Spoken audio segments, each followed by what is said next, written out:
the gym, and I realized like, oh shit, I haven't I'm been to very the water curious all to day. hear what you guys think of the short. Yeah. Well, I don't want to like say anything now, but like, oh, I'd even change the title of the episode. No, obviously not. But I'm just curious. Real curious. I forgot to change the title of this, so it's just gonna say Doctor Strangelove again. Uh-oh.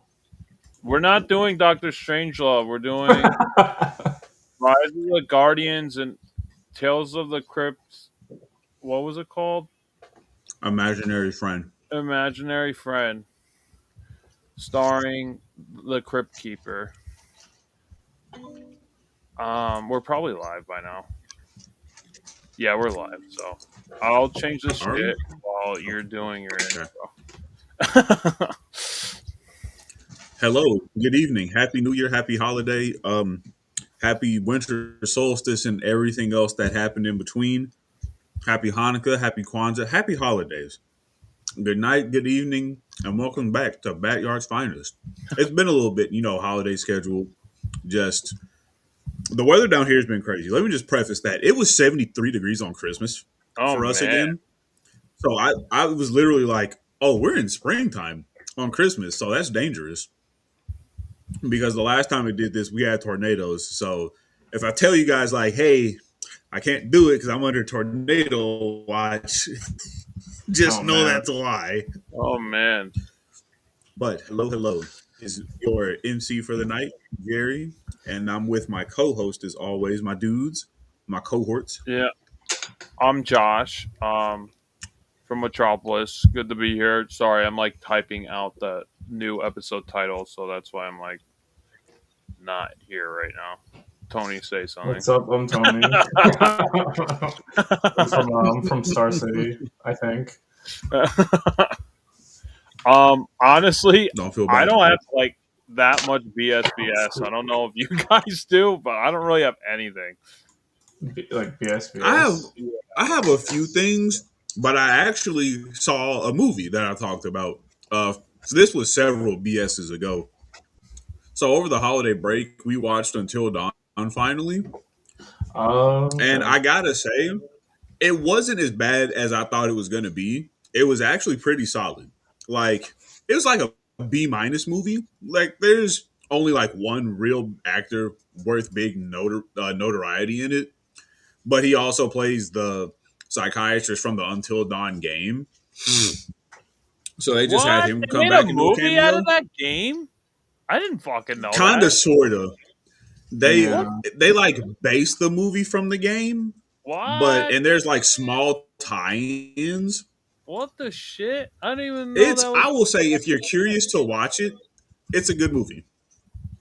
It's not the same cast, right? I don't think so. Mm-hmm. No, Yeah, the cast is pretty good. Yeah, but it's not the same cast as like the Because game. it's not the cast from the game. Yeah. That one guy was in it. It's all Mr. Robot guy. Yeah. Are they playing the same people? Or are they different characters? They're different characters, but it's weird trying to describe it because they take a lot of elements from the games, not the games, but the game, and combine it into an original story. And then even within that, they make reference to certain things like the cabin and the snow lodge up in the mountain, or the Wendigo and cannibalism, and then the doctor and a couple of other things like that. What the fuck? Is this is solid. it tied into the game at all, or is it like own thing? They just took elements. It's like, all right, like are they like separate entities, or is it like loosely tied into the game? Loosely, it's very loosely because there's a lot of things that are like, oh, if they did a second one, it would obviously be for the game because there's. Oh, go ahead. Sorry. Oh, I'm sorry. I was just gonna say it's a lot of things that are original, but other things that they took from the game, they just used as an original idea for it. But if you played the game and beat it, you know what those things are, obviously. Yeah, I Like, was if you're curious. curious about it, I would say watch it. It's Where not a did bad you watch. watch it? It's a solid watch. Where did you watch it? Wait, what? Where did you watch it? Netflix, actually. Oh, it's on there. Interesting. Mm-hmm. We were just scrolling through and we saw it and we were like, well, why not? Because we said Okay. it's free at this point.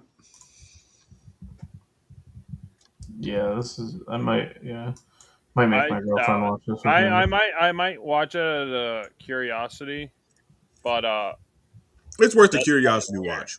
that's so weird to me because like the game honestly had a pretty stacked cast. It had what the hell's his name? Oh, it's fun. Rami Malek, I think, right? Yeah, Yeah. that's his name. And then Mm-hmm. they had what's that chick who's in that hero show? Hayden Like, Panettiere. yeah. They had her, so like it was like a decent cast, and like Yeah, this. they make mention to all of them. Like, they're Hmm, not directly tied That's into the weird. movie, but when you watch it, it'll make sense. Like, you got to is it pay like a attention to is it like a certain. loose like sequel? Like, would you call it like a sequel to the game?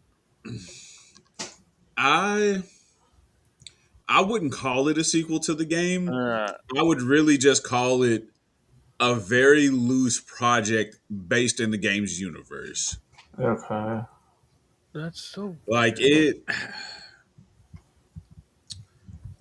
I'm trying to think of a good way to describe it or something similar. It's almost like how, uh, hmm, it's almost like how the Pokemon movies are based in the Pokemon universe, but they don't Uh, affect like the main TV show at all. oh, like the It's kind of like okay. that. If Yeah. that helps you understand better. So it's like Then different. which? Wait, go Sorry. ahead, Tony. Like different characters, different stories, just happening at the same time, but like completely. Yeah, like Okay. completely unrelated. Okay, that makes sense. That's weird.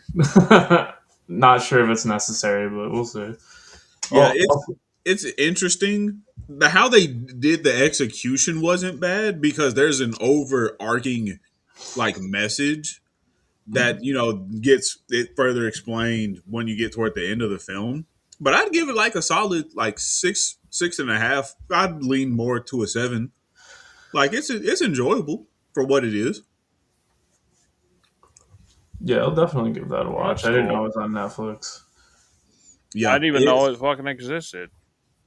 it's it's a solid watch. I wouldn't do it as like, oh hey, you guys want to watch a bad Halloween movie kind of thing, but it's like, oh hey, if you've never seen this movie, you might like it. It's kind of good. Hmm. That's That, weird. that kind I of just find that weird. segues into the one BSBS thing I could think of. Because I'm looking at the cast for this movie. I don't know how to say her name. Odessa Zion is in that movie, and she was in a movie I just saw in theaters, Marty Supreme, which I thought was very good. I've heard I've everybody say heard that about about Marty that. Yeah. Supreme. It's so good. It's if you've seen Uncut Gems and if the other movie, I recommended another movie by the director. Good Time. It's directed by the same guy, and Yeah. all three movies feel like very similar, which could be a good thing or a bad thing depending on how you feel. I like it. I don't know. I like the frantic, anxiety, like crazy, like not good, like a bad protagonist. Like he's like has not a good person, just like making Yeah. bad decisions for 2.5 hours. I thought it was cool. I don't know, maybe more of the same, but I liked it. So Yeah. I I also forgot to gotta send check it it to out. you guys. What's that? No, Josh, you go ahead. Because I have another thing of BS to send you. Oh, okay. I was just saying, like, I feel I want to check it out. I haven't seen Uncut Gems either. Like, that's been on my list too. that's extremely good. That's Yeah. probably my best. Like I think it's the best Sandler movie. Well, I haven't seen Punch Drunk Love, so I can't say that. Yeah, I've heard that's great. that's a good movie too. That would be a good like duo. to watch together. I feel like. Yeah. Also, we got to. It's a nonprofit theater that shows like independent films and like other classic movies. They played the first Jackass movie for like a midnight showing out, and we went to me and my fiance went to go see it. We were like, well, I was like, well, sure, why not? I haven't watched Jackass, especially that first one in God knows how long. And then one of the advertising points was Steve-O is going to come out and introduce the movie. Oh, that's funny.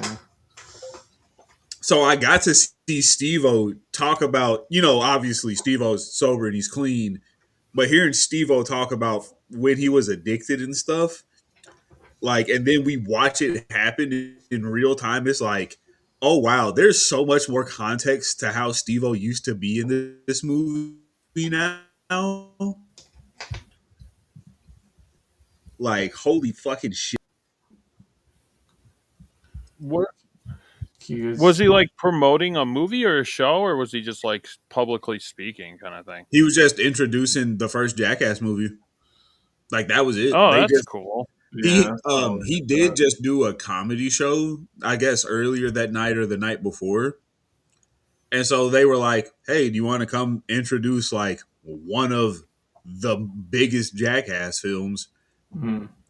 And so he came, I think he spoke for like 10, 15 minutes, just talking about how he kind of got to this point. He even spoke about the new movie that's coming out and how when he got off his plane, he had texted Johnny Knoxville and Jeff Tremaine saying like TMZ's here.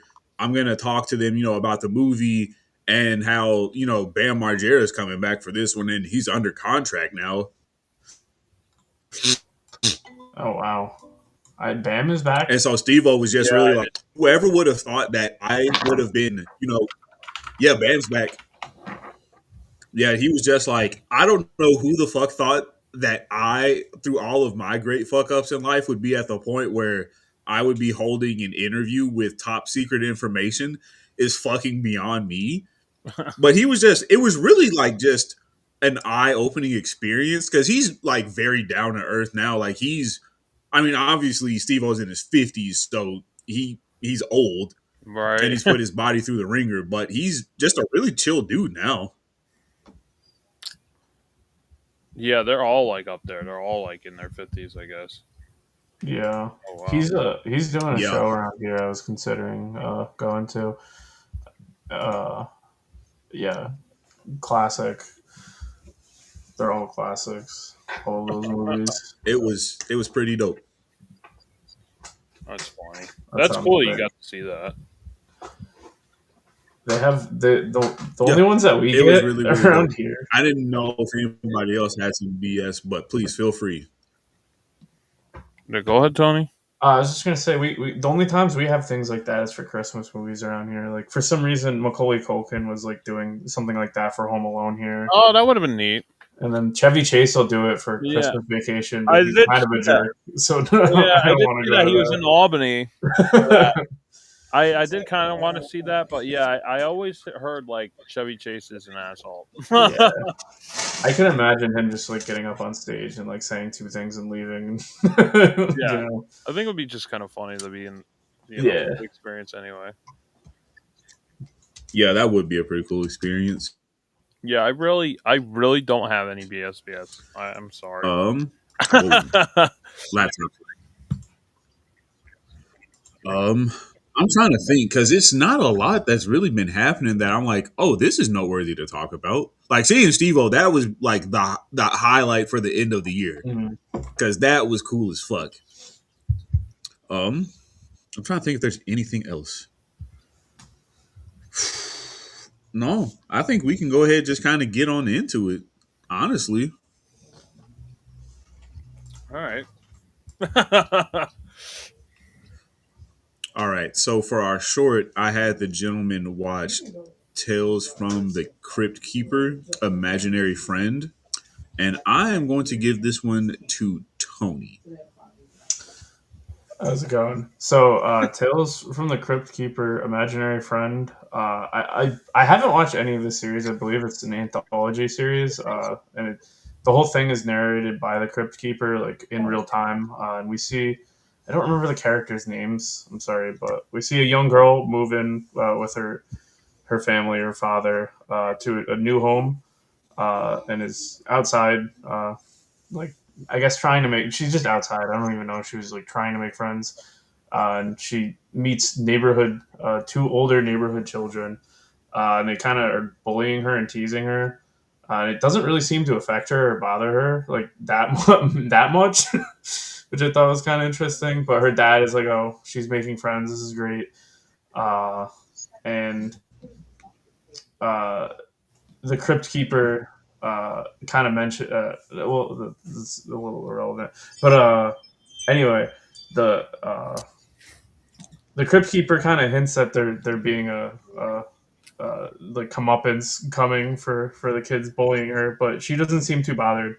And then we're introduced to her imaginary friend, who she speaks to, who's like a grown ghostly figure man who like she speaks to in her room. Uh, I I don't really remember like, the exact trigger for it, but he's witnessing the bullying and is more upset than she is about it, and confronts one of the children in bed and scares him so much that he is so scared that it's almost like he has a cold and can't get out of bed, but he's just petrified, and no one really knows what happened, and I don't think he can speak, so everyone just thinks he's sick. And then the other kid, who's just a normal teenager, does not understand and is pissed because all of his plans keep getting canceled because the friend got scared to death. And then, sorry, this is a run-on summary, but anyway, there's a there's a huge event where the other child tries to steal the young cat or the cat of the young girl, and just to be a bully, and takes the cat and brings it home with him just so that she thinks the cat went missing. And once that happens, the other kid is then chased and attacked by the new imaginary friend. Yeah. We see the short end where the ghost is saying boo repeatedly, and it's scaring the kid, but he's saying boo because the cat's name is Boo. And then the whole miscommunication is resolved when the cat is returned, and they all become friends in the end. Yeah. So that's my summary. Yeah, I thought it was funny that like the kids wanted to be her friend. Like I would have thought they Yeah. would be like petrified and like just avoid her, and like Yeah. vice versa, like that she wants to hang out with them after them stealing her cat. Like you Yeah. know, Yeah. Oh, sorry, my fault. No, go ahead. I was just gonna say the imaginary friend is fucking scary. Like no little kid would go like, "Yeah, I love you," you know. Like they would go Yeah. like, "Good, this is just like freak out," you know. So like, I don't know. I mean, I guess he's supposed to be scary for like the other kids, but like you know, for the friend him, you know, like he's not very warm and welcoming, or like he doesn't like change his form either. Like, oh, he's like a big teddy bear when he sees the kid, and then turns into a monster like when he sees the bullies or whatever. I don't Yeah. know. That's just like a minor thing, but what were you Yeah. gonna say? Oh, I don't know. I guess this is nitpicking, but I think it's interesting because yeah, it's like how did she become friends with this ghost? It's like how did this come to be? And then once this issue is resolved, the ghost just disappears and she's like fine with it.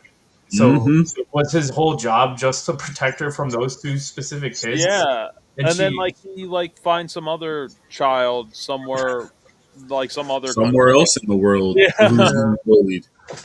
Yeah, so either he was with her waiting for that moment to happen for like years, or she was just accepted that ghost immediately and was like, "Oh yeah, this is my friend. He's gonna Right. stop me from being bullied." Yeah. Yeah, and even that little kid was like, "Oh, you're my friend now." You know, the kid who was like playing soccer or some shit. I Yeah, forget what he was playing. Yeah. This was one of my favorite episodes from Tales of the Crypt Keeper because it's like, you know, you move to a new town, new house, you're like, oh, I don't have any friends, I don't know anybody. And the one kid was open, like, oh, I have a dog, you have a cat, that you have a nice name for your cat. The cat's name is Boo. And like he tried to openly be her friend. And then the other guy, he's clearly like the neighborhood bully. Like, Right. why are you talking to her? Like, we're about to go get a BB gun and start shooting squirrels. Stop this. That's not what we're about. And he was like, yeah, you're right. Yeah, I'm sorry. Like, very peer pressured. And then, like, when the ghost goes out and, like, shows them, like, hey, don't mess with people you don't know, because how the ghost, especially on the second cat, I think his name was, like, Tio or, like, Leo or something. Yeah, I He think it just was. straight up, like, terrorized him for, like, 30 minutes. Like, just chasing him around and just saying, boo, boo. And, like, obviously that's the name of the cat. And he's like, yeah, I get it, boo. And then I'm just gonna call her Susie because she reminds me of Susie Carmichael. But like this little Susie comes out and she's like, "Give me back my cat," and she's like, "Stop being mean. That's what you get."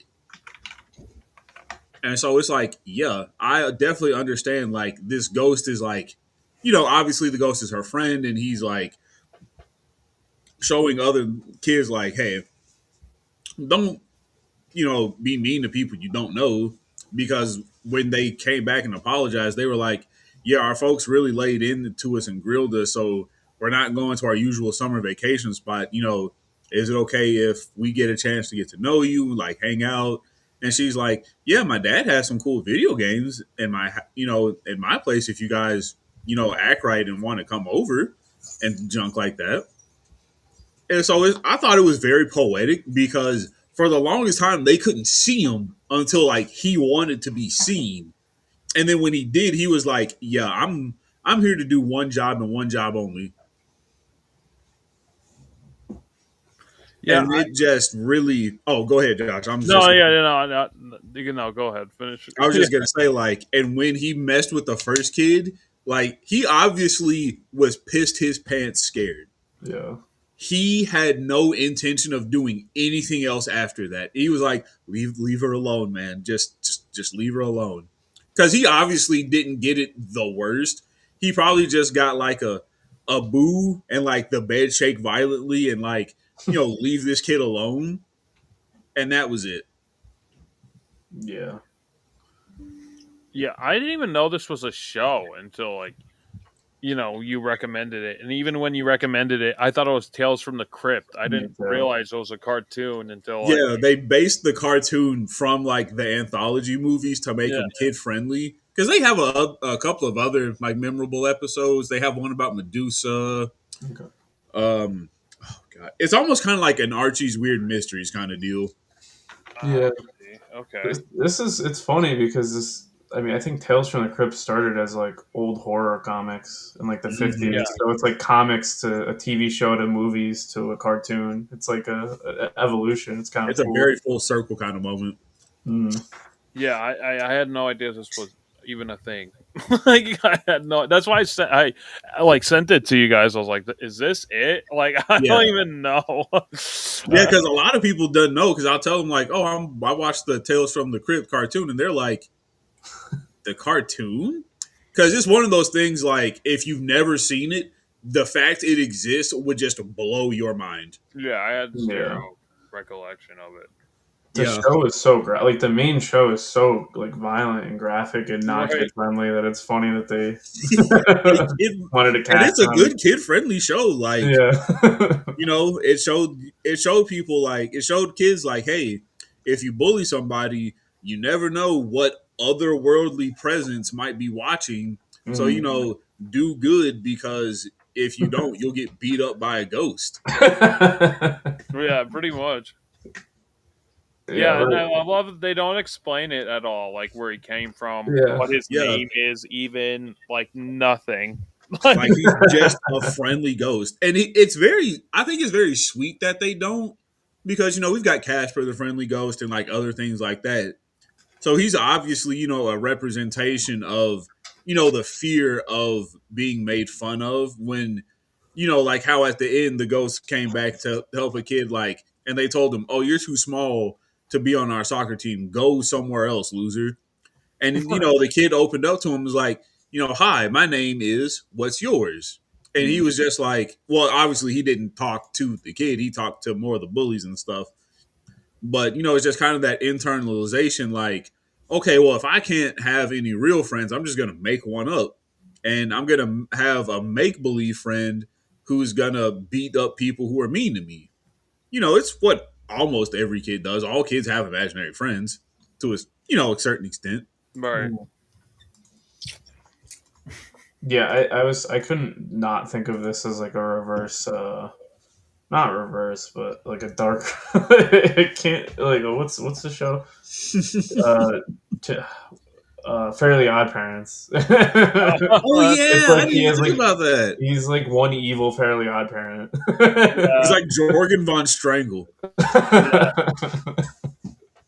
And I didn't understand like his motif. Like, was he a Western cowboy ghost? Like, what was he? What was he? He looked kind of like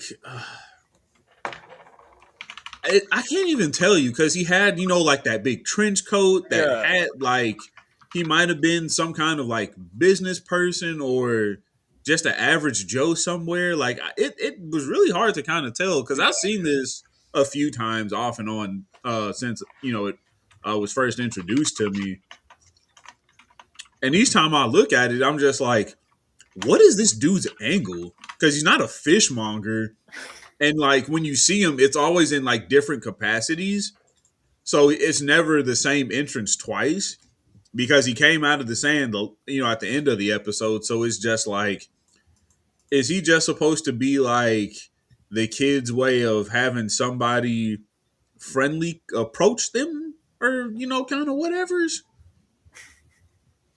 What? How were you introduced to this, Jerry? Like, did you see this when they first came out, or like did someone else show you it like later? So my aunt showed me this, and like I was homesick from school one day, and she, picked me up and took me over to her house, and she's the one who kind of got me into like all of the pop culture stuff. She got me into comic books, Transformers, GI Joe, Godzilla. Like you name it, like Star Trek, Stargate, you name it, she's showing it to me. Like I have vivid memories of like original Star Trek that she's shown me. That's cool. Yeah, I remember you mentioned that before. Yeah, and so she also was showing me like like old Looney Tunes before like the core cast like was ever a concept. Right. So like that was kind of what was it? That was back when they were Merry Melodies, I think it was. Yeah. Mhm. All right. Yeah. So I've seen like the black and white Looney Tunes, so to speak. And then like when MGM had their old whimsical song and dance era cartoons, like I could tell you I've seen 100 different cartoons. I couldn't name them, but I've seen, a lot of just different content and media like that. And this was one of them because she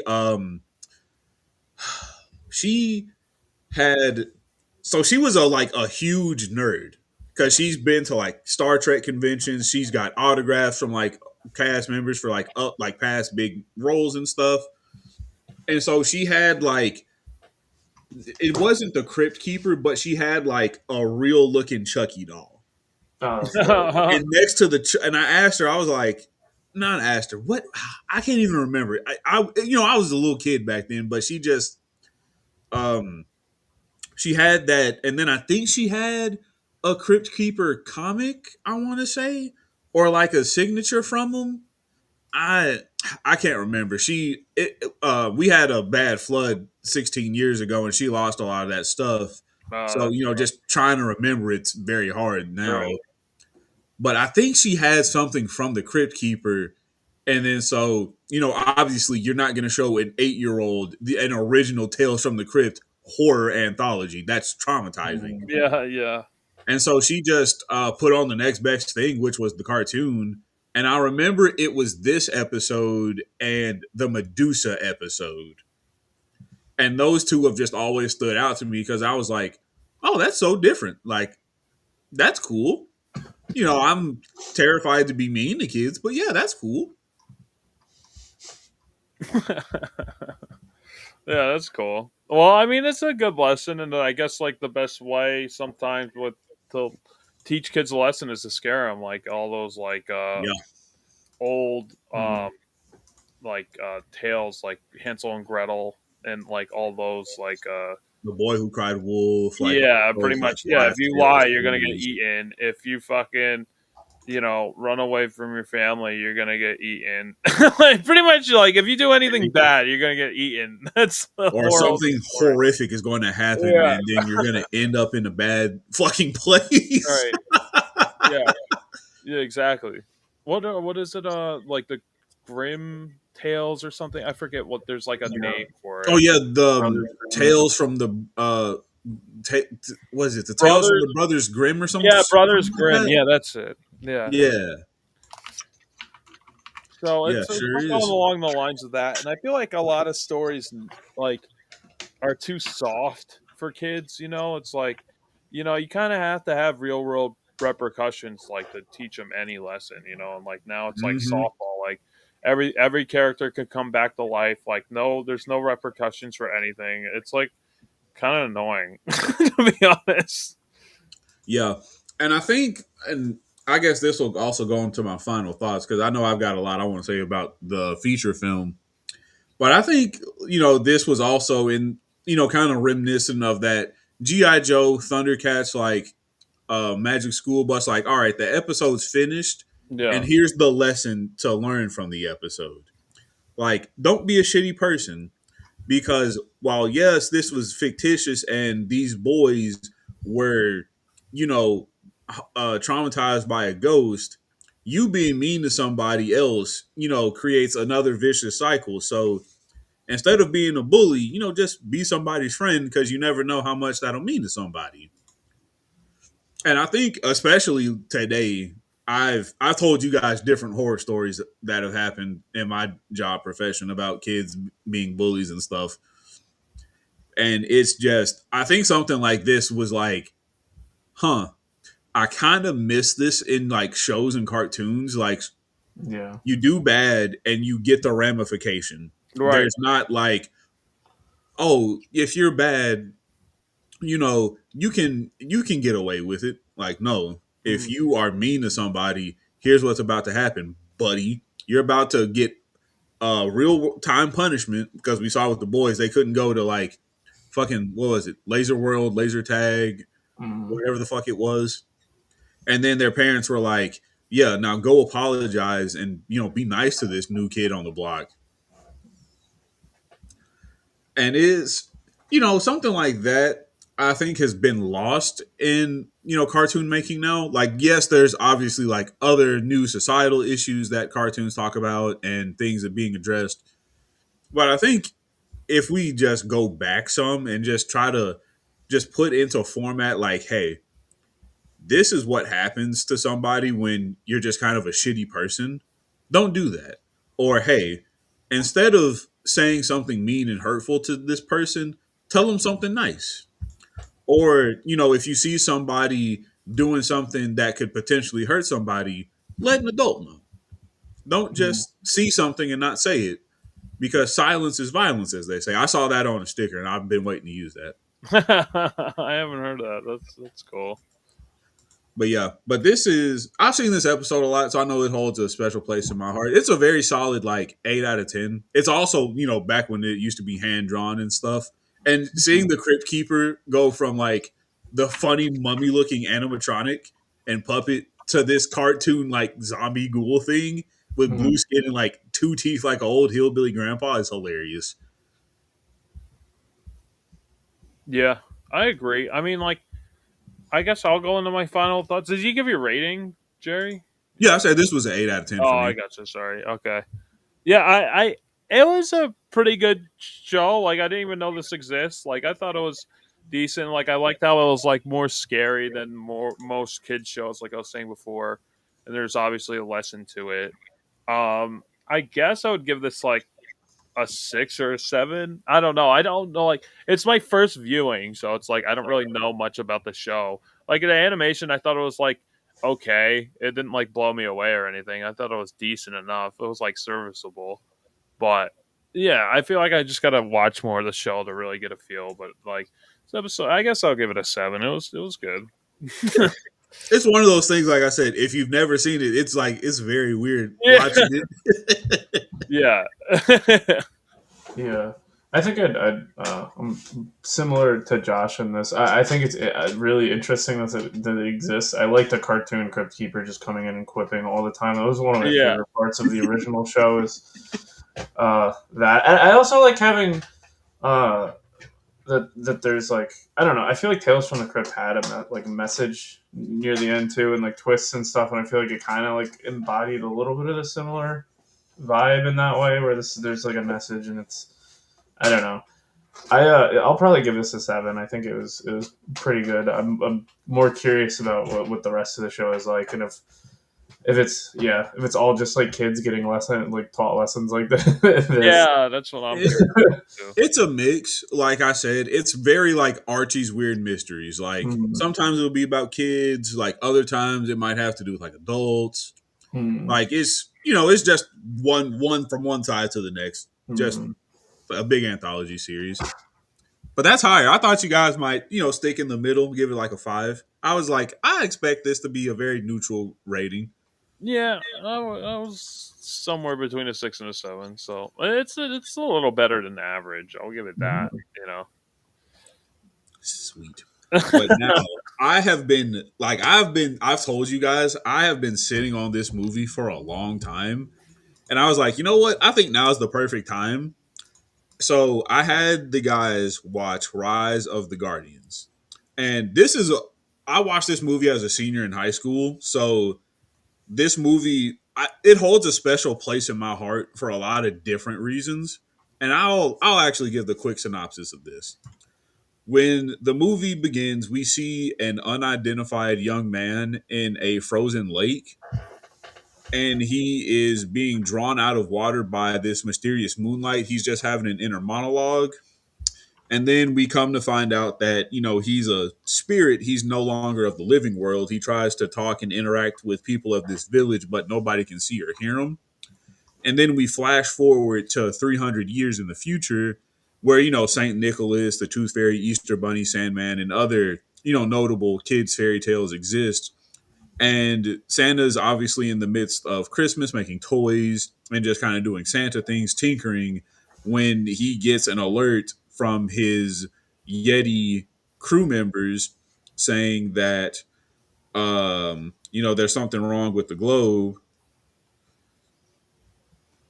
And they see that there is a big shadow of sand around the snow globe and then just this mysterious silhouette.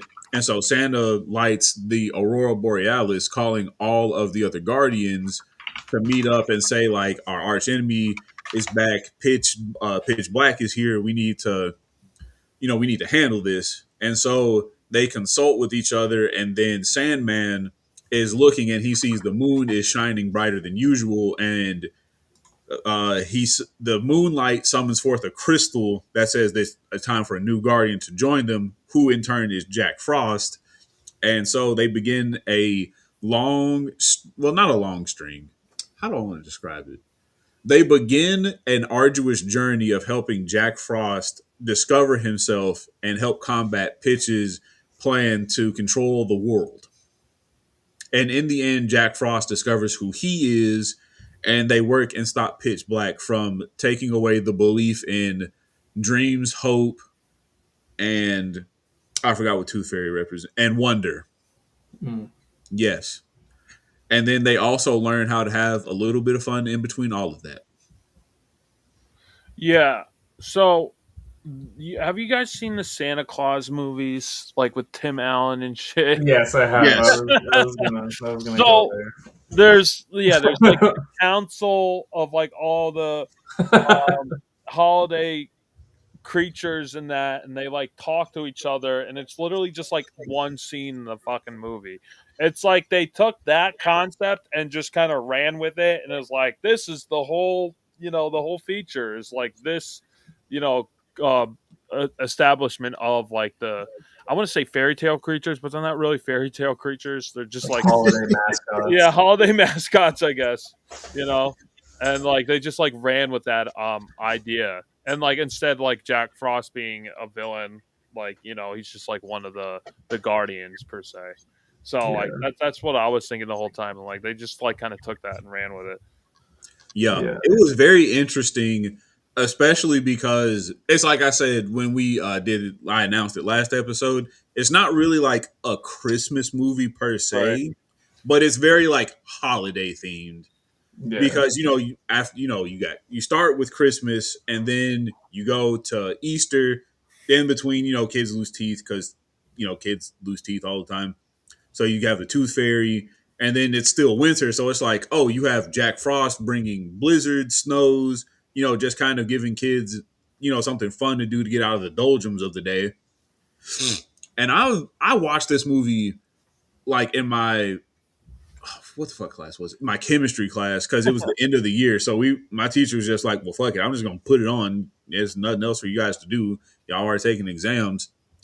And I think like this movie just stuck with me because for it to be a movie that's come out like 14 years ago, the fact that it talks so much about like letting children enjoy being children, like holding on to, like, oh, you lost a tooth, the tooth fairy is going to come leave you a quarter under your pillow, or, like, all right, it's Easter, let's go find some Easter eggs and see what we get out of them.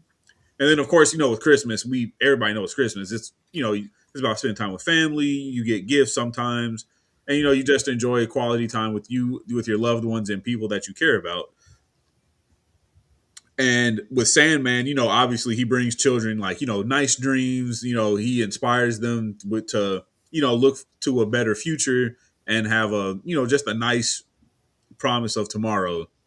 And then you have Pitch, whose literal whole point, because when he was introduced, he was like, all right, first things first, Tooth Fairy's dead. Like, I'm starting with the Tooth Fairy, and then everybody else is getting it. And he did it. Like, he was very close to winning the whole time. He got the Tooth Fairy, he got the Easter Bunny, and then he got Santa. And even with the help of Jack Frost, he still managed to stay on top until what, like the last 25-30 minutes of the film. Mhm. And he was just like very close to like, yes, now that I've taken away all of what children hold near and dear as positive things about being a kid, they will know only one thing, and that is, you know, pitch black, nightmares, just always negative thoughts and feelings. And I thought that was a very interesting thing because it's weird looking at it now because of how much things have just changed for children as far as, like toy stores closing up and like other like children's retailers not being as widespread as when we were kids, like Toys R Us, Oshkosh Bagosh, or Kmart. Like you could run down a list of things that no longer exist, but exist only in small facets as family owned things. And I think it always just really stuck with me because I hear people say all the time, let kids be kids. Stop forcing them to, grow up. Like let them not believe in Santa when they're ready. Just let them have that childhood wonder is essentially Mhm. what I'm saying. I know that was a mouthful. If anybody wants to jump in, feel free. um, yeah, this movie is a little conflicting for me. I thought like I like the concepts and like the designs of the characters. Like some of it, like it's like nitpicky stuff. Like it doesn't really matter. I was like, oh, Santa Claus is Russian. Okay, whatever. And Yeah. Yeah, like I little did stuff think like that was weird. I forgot that. about And that. oh Was yeah, not intentional, I promise. the Easter Bunny's Australian. All right, it's not like I don't know. That was I could see it if like those holidays like or those mascots like originated from those countries or lands, but they didn't. So like it was just like whatever. It doesn't really matter. But there's like other stuff too. But the stuff I liked how the mythical creatures pretty much needed to be believed in to be like seen. Like no one could see Jack Frost, even though he's doing all these like magical winter things. Mhm. Mm-hmm. Um, and I liked how it took like there's like one kid who believed in like the the mascots of the holidays because they saw him earlier, and like it took Jack Frost to like kind of reconcile and make him believe again by like drawing a rabbit out of frost on his window, Mhm. like little stuff like that. I like the little detail. I like the how the character designs looked different than like what you would normally think of, like the Tooth Fairy was like a hummingbird, and she had her like little hummingbird pets pretty much to like do to pick up like each tooth for her, because there's like so many teeth around the world, like it's constantly happening. And what's a baby tooth was the Yeah. Baby tooth. word. Like the one that was not caged with the rest. Yeah, that one. It just reminded me of bird, well, like my pet bird, because it's literally like the same size. I was like, oh look, it's Bub. So that was cool. Yeah. But yeah, there's like I liked how it like kind of enhanced like the mythology of all that stuff, and um each character had like their place. Was Pitch Black, was he the boogeyman or like He's what? the boogeyman. Okay. Yeah, he was a creeper.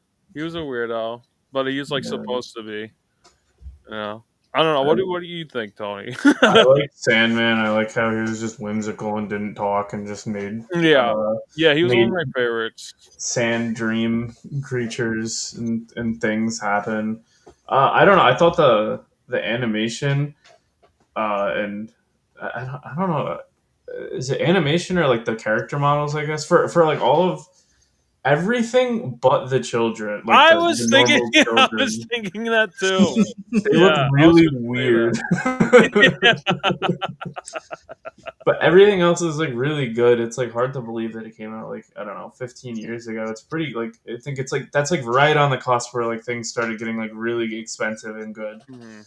Like I mean I guess everything was I don't know you know what I mean, but like more modern technology for CGI. Right. Yeah, I do. I liked a lot of like the fights. I guess fight scenes is not the right word. I don't know. Like the action sequences were super interesting. I like that it took like the sequence where the Sandman dies. I thought was there's just like a lot going on with like this like them chasing Pitch. There's just a lot of like cool little set pieces. Uh, this movie did kind of remind me of the Santa Claus too, and it's I think it's probably one of the first ones to do like kind of well I guess Santa Claus too did it, but like where like Christmas or like Santa is like a corporate guy instead of like a magical being almost. It's like Right.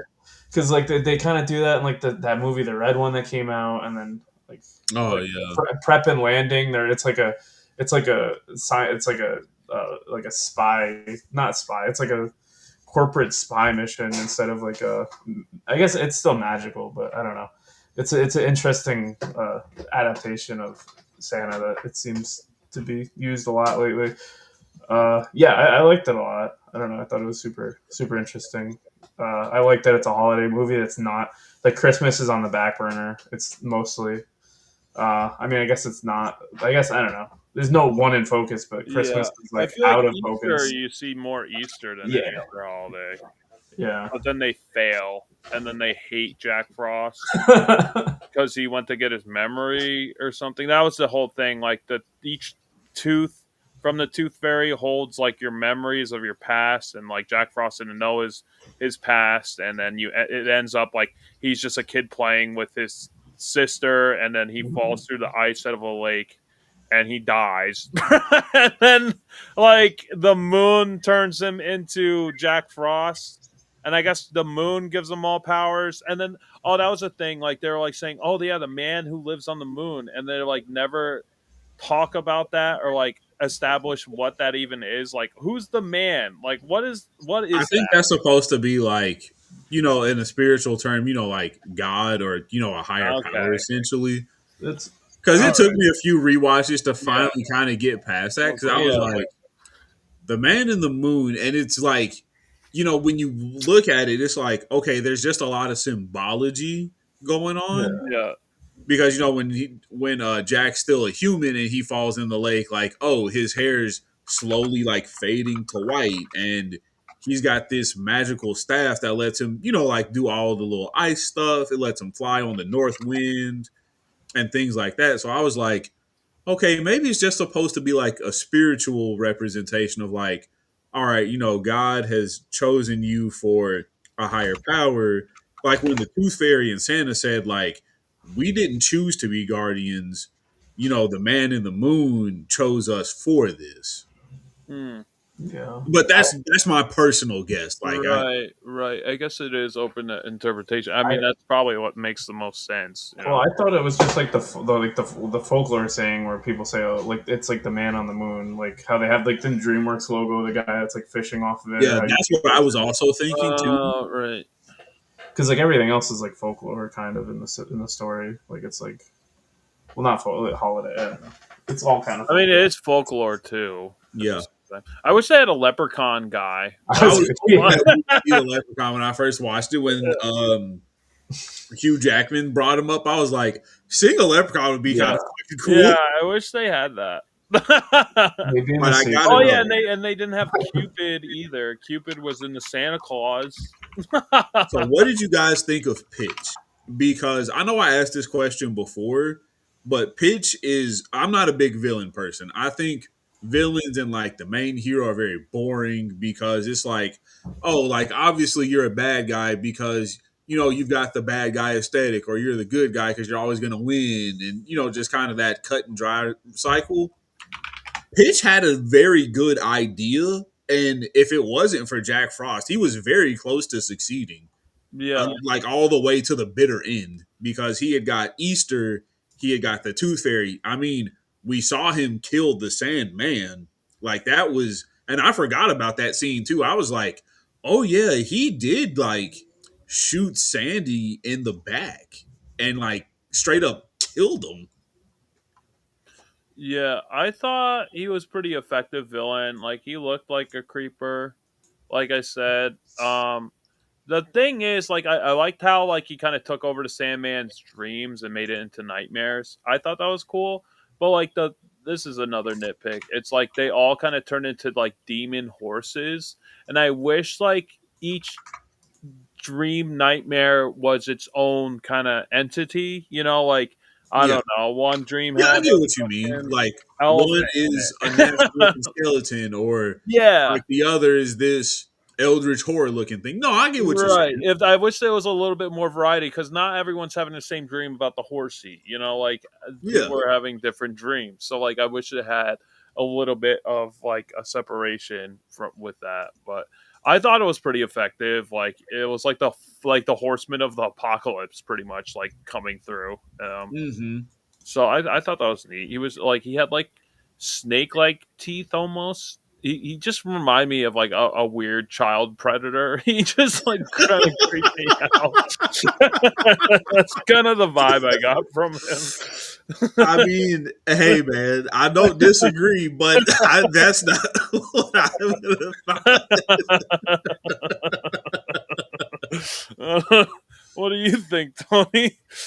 I don't know. I thought I really liked I did like the horses, and I liked I don't know, the visual of him. I liked how you kind of got his motivation in the beginning, about how he was kind of just like looked over. Like it's like, oh, no one says like the boogeyman, or everyone says the boogeyman is not real. Like where it's like everyone wants to believe in like all of these other like folklore things, or explanations of like real life thing. I guess, yeah.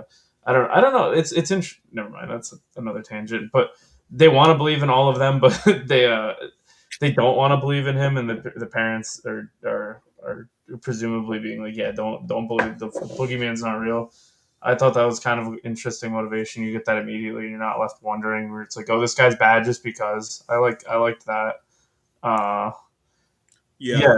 I thought he I reminded agree. me of the clown from It, where it's like if you don't believe in him, he has no power Oh yeah. in Yeah, the because end. that's definitely one point of the movie that I'm glad it was a main focus, Mhm. because the power of belief, it's a, even when you get into spirituality and, even the, just the power of positive or negative thinking, like belief is a very strong point, because like how for 300 years nobody believed in Jack Frost.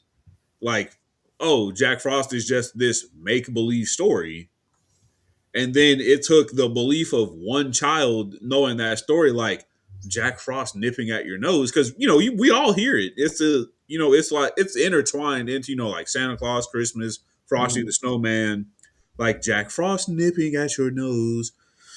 But I think that even seeing the fact that somebody who is a villain, who is trying to make people believe in him because his biggest fear is not being believed in, I think it's almost poetic in a way, Mhm. because he's stripping away the belief to gain belief. If you see where I'm going with that.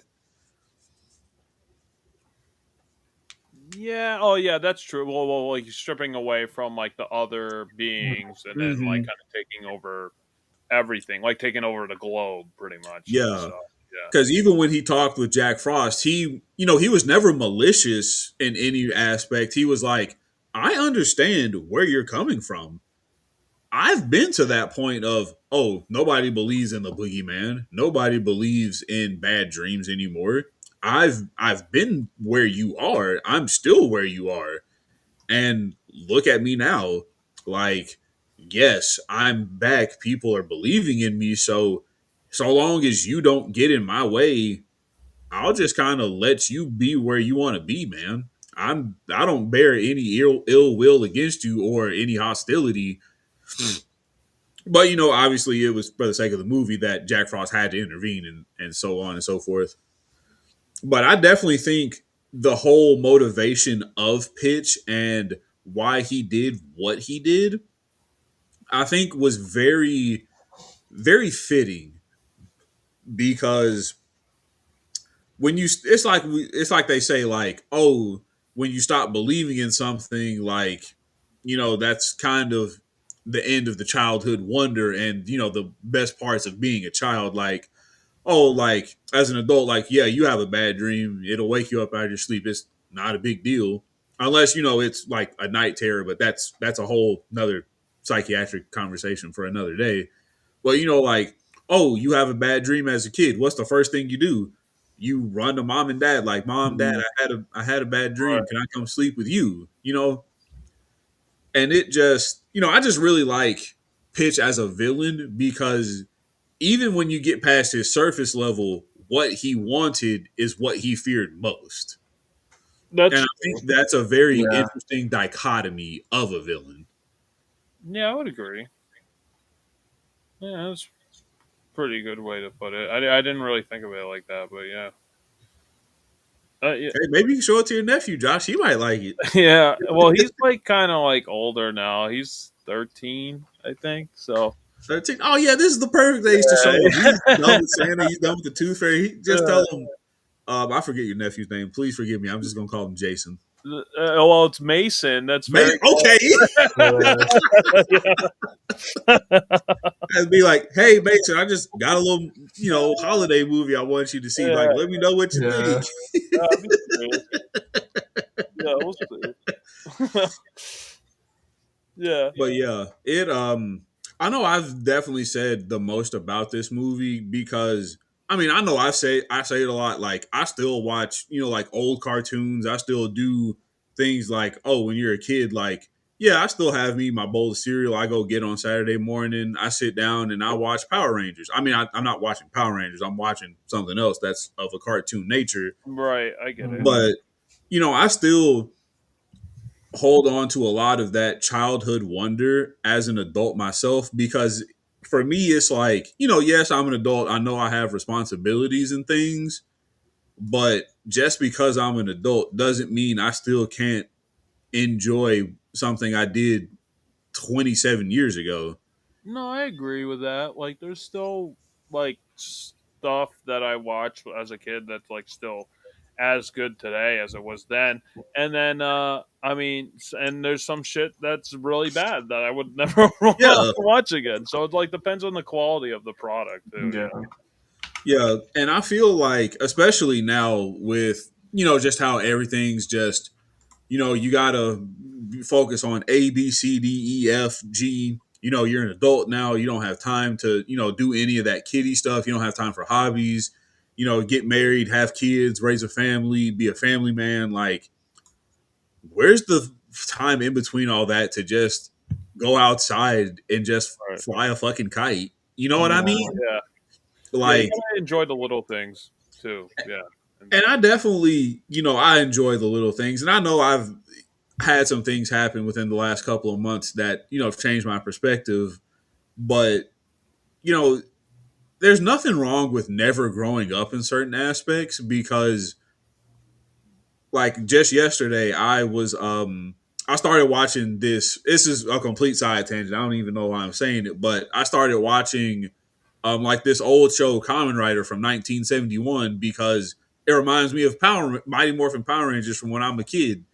And I've just been watching it, and I'm like, man, this is just it just brings me joy. I laugh. I think like some of it's kind of goofy, but I don't feel like, oh, I'm doing something like childish and I need to be ashamed.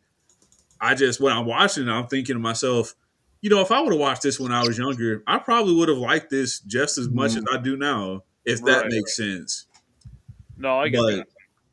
But for this movie, I'm gonna still stick with a very solid 8. There's a lot to love about this movie. Watching it as an adult, and then just kind of reminiscing about childhood. And there's some things like story wise or design wise could have been improved upon, but this came out in 2012, so it's not like a big deal. It's just like small nitpicks that kind of just stack up and just take away from the enjoyment.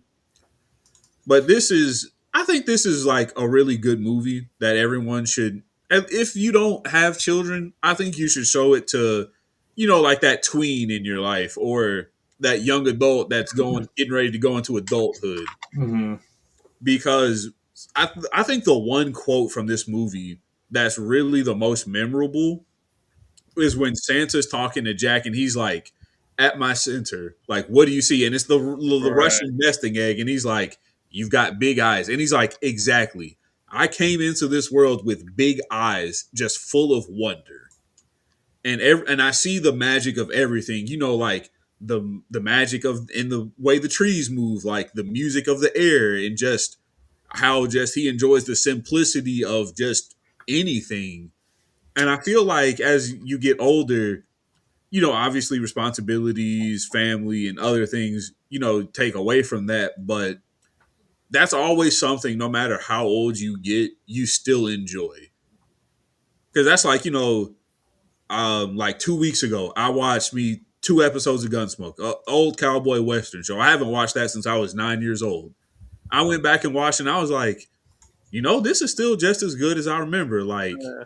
this was a fun thing that I used to do, with my dad and my brother. But that's kind of my final thoughts and feelings about this movie.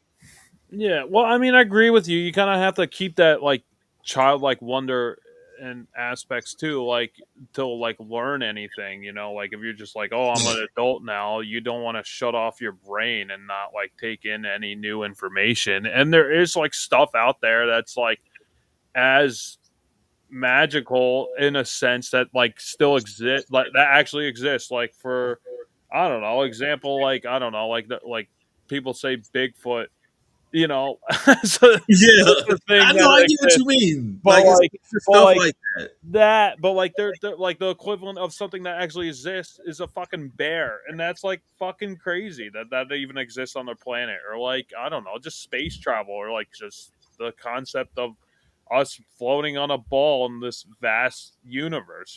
There's always something to learn and something to kind of gain, and just like there is like obviously fantasy, but there's like an equivalent in reality that's like as fantastical. So like you don't want to lose that, and like dinosaurs. Like that's like people say that's like kid stuff. Well, like that's something that actually existed on our Mhm. planet, and that's Yeah. fantastical and amazing. And it's like, how does that even exist? You're right. So like when you dive into those, like I wouldn't say rabbit holes, but like those like grains of like knowledge, like you could really go further and further and just like find the vast like cells of information pretty much. So like there's always something that's like the equivalent that actually exists in reality that's like parallel to like a story. Like there's people create stories for a reason, and like they come from some inkling of truth. You almost got to kind of dig deeper to find that truth, or like what it like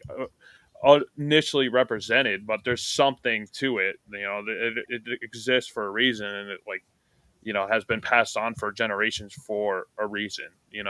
So Mm-hmm. that being said, I didn't think I'd get this deep with this movie.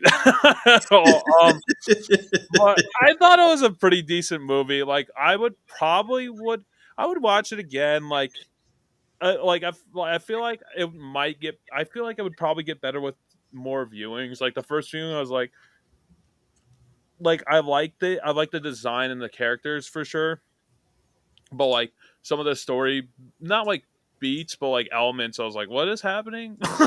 Yeah. But overall, I got the point of it and the essence of the movie, and I thought it was pretty cool with like the stack cast of there's like Chris Pine and Hugh Jackman, Esla Fisher, Alec Baldwin. Oh yeah, Alec Baldwin was in Yeah, that. I that's forgot Yeah, funny. about that. He was uh, Santa. I mean, he was North. yeah, yeah. There you go. I didn't even know that it was like a different name until I looked at the IMDb. I was like, "Oh, that's not. He's not Santa. I mean, he is Santa, but they call him North for whatever reason. Whatever. It doesn't matter." Oh But yeah, yeah. and Jude Law is fucking Pitch Black. Yeah, that's Yeah, goofy. Oh yeah. yeah. Wow, I forgot this was kind of a star-studded kind of little Yeah. It animated really movie. is. And I feel like this movie kind of went under the radar when it came out. Like I remember seeing a poster of it. I'm like, "Oh, that looks kind of cool," and then I never really thought about it again. Um, But yeah, I think it's a really interesting concept. I'd probably give this a 7. I thought it was pretty decent. That's fair. Yeah, yeah. I never saw this when it came out, and I didn't know too much about it. So it's interesting to go back and see this. I'd probably give it a 7.5. I thought that there were some times where like this I kind of always knew what was happening in the story, but I didn't really understand why we were getting into like sometimes it just felt like it just kind of jumped into certain places. I didn't understand why the progression, but that's okay. That's kind of not the most relevant in a movie like this, but I don't know. I liked it. I liked the animation a lot. I liked all of the characters. I liked how they kind of bickered among themselves about.